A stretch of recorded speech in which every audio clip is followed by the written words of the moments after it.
In a guarded landfill in Logan, Utah, the silence of the high desert is broken by the rhythmic grind of heavy machinery. A massive yellow bulldozer lurches forward, its steel tracks sinking into the dirt as it rolls over rows of pristine, cream-colored machines. These are Apple Lisas, the revolutionary, expensive heralds of a future that never arrived. Thousands of them are crushed into the earth, a multi-million-dollar tax write-off that serves as a tombstone for a vision. This is the wreckage of a corporate civil war. Within these buried circuits lies the remains of a partnership that was supposed to change the world, but instead, it collapsed under the weight of two massive egos and a board of directors forced to choose between the soul of their company and its survival. Only 2 years earlier, the atmosphere in Cupertino was one of messianic fervor. Steve Jobs, the 28-year-old co-founder of Apple, was convinced he had found his alter ego in John Sculley. Sculley was the marketing wonderkin from Pepsi-Cola, the man who had humbled Coca-Cola with the Pepsi Challenge. Jobs had courted him with a single devastating question: do you want to sell sugared water for the rest of your life, or do you want a chance to change the world? To Jobs, Sculley was more than a CEO. He was a mentor and a fellow traveler in the crusade to put power to the people through technology. Together, they were hailed as the dynamic duo, the perfect fusion of Silicon Valley's technical intuition and Madison Avenue's marketing discipline. The launch of the Macintosh in January 1984 felt like the beginning of an era of total dominance. Jobs introduced the machine at the Flint Center with the theatricality of a revivalist preacher, quoting Bob Dylan and positioning Apple as the last line of defense against an Orwellian IBM. The 1984 Super Bowl commercial had already turned the computer into a cultural icon. On that stage, Jobs turned to Sculley and called him one of the company's founders, a man helping to found the future. It was the peak of their partnership, a moment of absolute, if fragile, alignment. But by the winter of 1984, the insanely great machine was revealing its fatal flaws. The Macintosh 128 kilobytes was a closed, beautiful object, but it was underpowered and painfully slow. It lacked a hard drive and had a mere 128 kilobytes of non-upgradable memory, a limitation born from Jobs' insistence on a closed architecture that users couldn't tinker with. While enthusiasts bought the first wave, the corporate market, the market Apple needed to survive, rejected the Mac as a toy. By early 1985, sales had cratered. Apple's marketing team had projected monthly sales of 75,000 units. They were struggling to move 20,000. Inside Apple's headquarters, known as the Pink Palace, the pressure began to fracture the executive suite. Jobs refused to acknowledge the sales collapse, retreating further into his reality distortion field. He behaved as if the Macintosh was an unqualified success, while his lieutenants struggled to manage a growing inventory crisis. Tensions escalated as resources were diverted from the Apple II division, the company's sole profit engine, to subsidize the hemorrhaging Macintosh group. Steve Wozniak, the gentle engineering genius who had co-founded the company, watched in frustration as the Apple II team was treated like B or C players. In early 1985, Wozniak quietly resigned, stating that the company had been moving in the wrong direction for years. The primary catalyst for the coming explosion was the board's lead director, Arthur Rock, a legendary venture capitalist who had funded Intel and Fairchild Semiconductor. Rock was a man of cold, fiduciary discipline. He did not care for Jobs' countercultural intensity or his uncontrollable management style. Rock saw a company in a tailspin. Macintosh revenues were only 10% of projections, inventory was piling up, and the executive team was at war. He delivered an ultimatum to Sculley: bring Jobs under control, or the board would find a new CEO for both of them. The dynamic duo began to dissolve in a series of late-night arguments. In March 1985, Sculley confronted Jobs in his cubicle, telling him his management style was hurting the company and that it was time to let grown-ups run the Macintosh division. Jobs was defiant, blaming Sculley for the Mac's high price and demanding that marketing budgets for the Apple II be slashed to further subsidize his vision. During a confrontational board meeting, Arthur Rock finally snapped, telling Jobs, "Steve, this is ridiculous. You are not an operator. I am furious at what you're doing." On April 10, 1985, the board met for a marathon session to decide the company's fate. Sculley laid his cards on the table, telling the directors that Apple could no longer function with two captains. He demanded that Jobs be stripped of his operational authority over the Macintosh division. The board attempted to offer Jobs a compromise. He would remain chairman and become a product visionary with no direct reports and no control over budgets. To Jobs, this was not a role. It was a powerless insult. He lobbied the board to remove Sculley instead, calling him a salesman who didn't understand the romance of computers. The board spent 2 days in intense deliberation, eventually interviewing both men privately. While Jobs waited in the hallway, sobbing with his manufacturing head, Del Yocom, the directors reached their decision. They voted unanimously to support Sculley.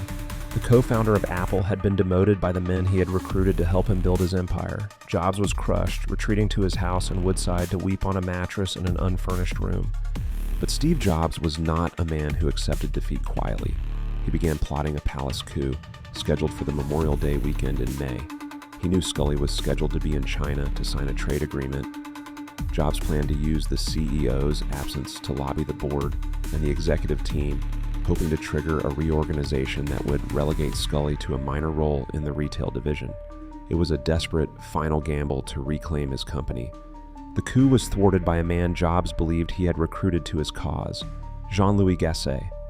Gasset was a charismatic French executive who wore black leather jackets and a diamond stud earring, the antithesis of corporate uniformity. Jobs had shared his plans with Gasset, but the Frenchman, disgusted by the Macintosh division's poor performance and sensing the board's resolve, chose survival over loyalty. During a barbecue at the home of Apple's general counsel Al Eisenstadt, Gasset disclosed the plot. Eisenstadt immediately placed an emergency Trans-Pacific call to Sculley at the airport. Enraged, Sculley canceled his trip, snubbing the leaders of China to return to Cupertino. On May 24, 1985, he called an emergency meeting of the executive committee. In a room filled with Jobs' peers and mentors, Sculley confronted the founder. He asked for a formal vote of confidence from every person in the room. One by one, Jobs' closest colleagues sided with the CEO. Even Mike Markkula, the man who had been Jobs' first major investor and mentor, voted against him.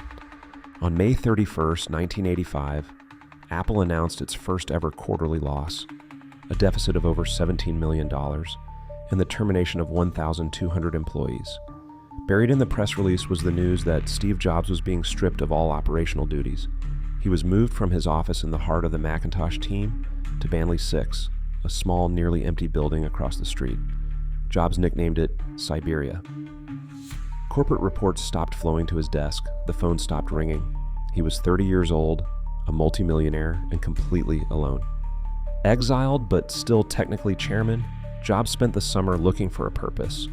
He traveled to Europe and the Soviet Union, lecturing students in Moscow about the coming digital revolution, while the KGB monitored his every move.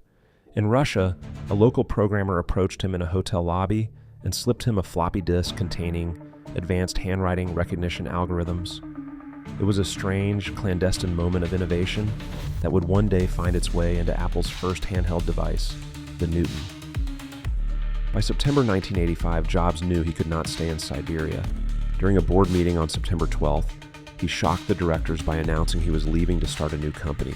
He told them he would be building high-powered workstations for higher education, machines Apple wasn't interested in making. He promised not to compete with his former company and even suggested Apple might want to invest.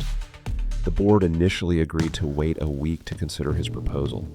The mood turned from reconciliation to litigation. The following morning, Friday the 13th, Jobs appeared in Sculley's office and handed him a list of the people who were leaving with him. They were not low-level employees, as Jobs had suggested.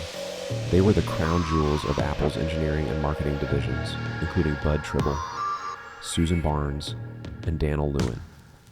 The executive team was irate. They viewed it as a nefarious scheme to steal trade secrets and raid the company's talent during its most vulnerable moment.